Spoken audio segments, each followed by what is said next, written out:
ಪಿತಾಮಹ ಪತ್ರಿಜಿ ಗುರು ದಂಪತಿಗಳಿಗೆ ಇಲ್ಲಿರುವ ಎಲ್ಲ ಆತ್ಮ ಸ್ವರೂಪಗಳಿಗೂ ಕೋಟಿ ಕೋಟಿ ಧನ್ಯವಾದಗಳು.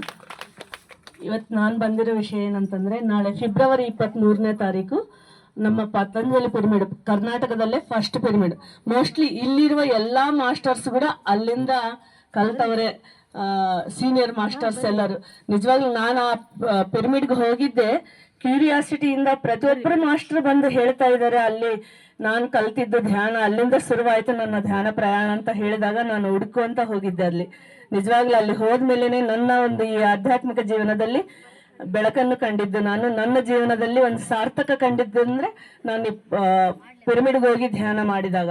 ಅದರಲ್ಲಿ ಆ ಪತಂಜಲಿ ಪಿರಮಿಡ್ಗೆ ಹೋಗಿ ಬಂದ ಮೇಲೆ ಅಂತೂ ನಿಜವಾಗ್ಲೂ ನನಗೆ ಯಾವ ರೀತಿ ಮಾನವರು ಯಾವ ರೀತಿ ಜೀವಿಸ್ಬೇಕು, ಮಾನವ ಜನ್ಮ ಸಾರ್ಥಕತೆ ಏನು ಅಂತ ತಿಳಿದುಕೊಂಡಿದ್ದೆ ನಾನು ಆ ಧ್ಯಾನ ಕೇಂದ್ರಕ್ಕೆ ಹೋದ್ಮೇಲೆ. ನಿಜವಾಗ್ಲೂ ಸರ್ ಅವ್ರು ಹೇಳ್ದಂಗೆ ನಾವು ಪಿರಮಿಡ್ ಮುಟ್ಟಕ ಅಂತಲ್ಲ, ಅಲ್ಲಿ ಅನ್ನ ಪ್ರಸಾದ ಊಟ ಮಾಡ್ಲಿಕ್ಕೆ ಕೂಡ ನಮಗೆ ಅರ್ಹತೆ ಇರಬೇಕು. ಆ ತರ ಇದ್ರೆ ಮಾತ್ರ ಇದು ಸಾಧ್ಯ ಆಗೋದು. ಸೊ ಫೆಬ್ರವರಿ 23ನೇ ತಾರೀಕು 25ನೇ ವರ್ಷದ್ದು ಸಿಲ್ವರ್ ಜೂಬ್ಲಿ ಬೆಳ್ಳಿ ಹಬ್ಬ ಸಮಾರಂಭ ಇದೆ.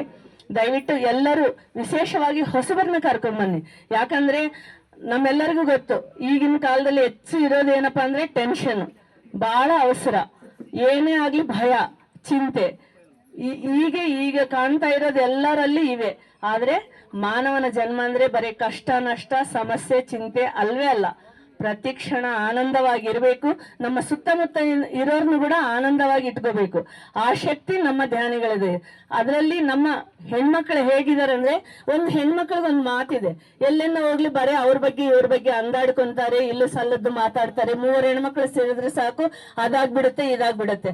ಅದನ್ನೆಲ್ಲ ಬ್ರೇಕ್ ಮಾಡಿದವರು ನಮ್ಮ ಹೆಣ್ಮಕ್ಳು, ಸೀನಿಯರ್ ಪಿರಮಿಡ್ ಮಾಸ್ಟರ್ಸ್, ನಾವು ಲೇಡೀಸ್.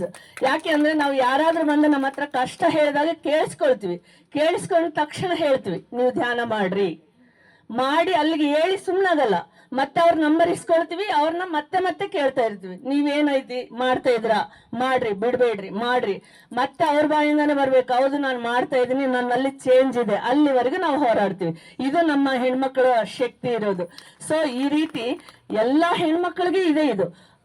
ಈ ಧ್ಯಾನವನ್ನ ಹೊಸಬರಿಗೆ ಹೇಳಿ, ನಾವೇ ಮಾಡೋದು, ನಾವೇ ಬರೋದು ಅಲ್ಲ. ಎಲ್ಲಿ ನಾವು ಹೊಸಬರಿಗೆ ಈ ವಿಷಯವನ್ನು ತಿಳಿಸ್ತೀವಿ, ಅಲ್ಲಿ ನಾವು ಈ ಆಧ್ಯಾತ್ಮಿಕ ಜೀವನ, ನಮ್ಮ ಜೀವನ ಬೆಳಗುತ್ತೆ. ಆ ಎದುರಿಗಿರೋರಿಗೆ ಆ ಸತ್ಯ ಗೊತ್ತಾಗುತ್ತೆ. ಸೊ ಈ ನಾವೊಂದೇ ಆನಂದವಾಗಿರೋದಲ್ಲ, ಈ ಸತ್ಯವನ್ನು, ಈ ಧ್ಯಾನದಲ್ಲಿರೋ ಸತ್ಯವನ್ನು ತಿಳಿಸೋದು ನಮ್ಮೆಲ್ಲರ ಕರ್ತವ್ಯ. ಸೊ ಈ ಫೆಬ್ರವರಿ 23ನೇ ತಾರೀಕು ಸೋಮವಾರ ಬೆಳಿಗ್ಗೆನೆ 7 ಗಂಟೆಗೆ ನಮ್ಮ ಹೊಸಪೇಟೆಯಲ್ಲಿ ಮೀರಾ ಕೇಶವ ಅವ್ರ ಸಂಗಡಿಗರಿಂದ, ಅವ್ರ ಬೃಂದದಿಂದ ವಿಶೇಷವಾದ ಸಂಗೀತ ನಾದ ಯಜ್ಞ ಸ್ಟಾರ್ಟ್ ಆಗುತ್ತೆ. ಬೆಳಿಗ್ಗೆ 8 ಗಂಟೆಯಿಂದನೇ ಶುರುವಾಗುತ್ತೆ, 7 ಗಂಟೆಯಿಂದನೇ. ಮತ್ತೆ ಅಲ್ಲಿ ಉಪಹಾರ ಇರುತ್ತೆ, ಮಧ್ಯಾಹ್ನ ರುಚಿಕರವಾದ ಭೋಜನ ಇರುತ್ತೆ, ಹಾಗೆ ಸಾಯಂಕಾಲ ಸಸ್ಯಾಹಾರ ರ್ಯಾಲಿ ಕೂಡ ಇರ್ತೈತೆ. ದಯವಿಟ್ಟು ಎಲ್ಲರೂ ಬರಬೇಕು. ನಿಮ್ಮ ಬಂಧುಗಳನ್ನ, ಮಿತ್ರರನ್ನ ಕರ್ಕೊಂಡು ಬಂದು ಈ ಕಾರ್ಯಕ್ರಮವನ್ನ ಯಶಸ್ವಿ ಮಾಡಬೇಕು. ಸಾಯಂಕಾಲ 4 ಗಂಟೆ ನಮ್ಮ ಬಳ್ಳಾರಿ ಫೇಮಸ್ ತಿನ್ಸ್ ಎಲ್ಲರಿಗೂ ಗೊತ್ತಲ್ವಾ, ಒಗ್ಗರಣೆ ಮಿರ್ಚಿ. ಅದನ್ನ ಮಾಡಿಸೋರು ಕೂಡ ಶುದ್ಧ ಪ್ಯೂರ್ ಸೋಲ್ ಇರೋಂಥವ್ರು. ಸೊ ಆ ಒಂದು ಕಾರ್ಯಕ್ರಮವನ್ನ ನಾವೆಲ್ಲರೂ ಸೇರಿ ಯಶಸ್ವಿ ಮಾಡ್ಬೇಕಂತ ಈ ಮೂಲಕ ನಿಮ್ಮೆಲ್ಲರನ್ನ ಸ್ವಾಗತ ಮಾಡ್ತಾ ಇದ್ದೀನಿ. ದಯವಿಟ್ಟು ಎಲ್ಲರೂ ಬನ್ನಿ, ಹೊಸಬರನ್ನ ಕರ್ಕೊಂಡ್ ಬನ್ನಿ. ಎಲ್ಲ ಈ ವಿಡಿಯೋನ ನೀವು ಶೇರ್ ಮಾಡ್ರಿ, ನಿಮ್ಮ ಸ್ಟೇಟಸ್ಗೆ ಹಾಕ್ರಿ. ಜಸ್ಟ್ ನಾವು ಎಲ್ಲೋ ಹೋಗಿ ಪ್ರಚಾರ ಮಾಡ್ಬೇಕಂತದ್ದೇನು ಇಲ್ಲ, ನಮ್ಮ ಕೈಯಲ್ಲೇ ಇರ್ತಾವ ಮೊಬೈಲ್. ಅದರಲ್ಲಿರುವ ಕಾಂಟ್ಯಾಕ್ಟ್ಸ್ಗೆ, ನಿಮ್ಮ ರಿಲೇಷನ್ಸ್ಗೆ, ನಿಮ್ಮ ಫ್ರೆಂಡ್ಸ್ಗೆ ಅದನ್ನ ಶೇರ್ ಮಾಡಿದ್ರೆ ಸಾಕು, ನಾವು ಧ್ಯಾನ ಪ್ರಚಾರ ಮಾಡಿದಂಗೆ. ಇದು ನಮ್ಮ ಜೀವನದಲ್ಲಿ ಏನ್ ಚೇಂಜ್ ಆಗಿದೆ ಅಲ್ಲ, ಅದನ್ನ ನಮ್ಮ ಕರ್ತವ್ಯ, ಇದನ್ನು ತಿಳಿಸೋದು ನಮ್ಮ ಕರ್ತವ್ಯ. ಧ್ಯಾನ ಪ್ರಚಾರ ಅಂದ್ರೆ ಎಲ್ಲೋ ಹೋಗಿ ಮಾಡ್ಬೇಕು ಆ ತರ ಏನು ಇಲ್ಲ, ಇದ್ದಲ್ಲೇ ಮಾಡ್ಬೋದು. ದಯವಿಟ್ಟು ಎಲ್ಲರೂ ಬರಬೇಕು, ಇದನ್ನ ಯಶಸ್ವಿ ಮಾಡ್ಬೇಕಂತ ಮತ್ತೊಮ್ಮೆ ಕೇಳ್ಕೊಂತ ಇದ್ದೀನಿ. ಫೆಬ್ರವರಿ 23ನೇ ತಾರೀಕು ಇದೇ ತಿಂಗಳು ಬೆಳಿಗ್ಗೆ 7 ಗಂಟೆಯಿಂದನೇ ಸ್ಟಾರ್ಟ್ ಆಗುತ್ತೆ. ಥ್ಯಾಂಕ್ ಯು ಮೇಡಮ್, ಈ ಅವಕಾಶ ಕೊಟ್ಟಿದ್ದಕ್ಕೆ.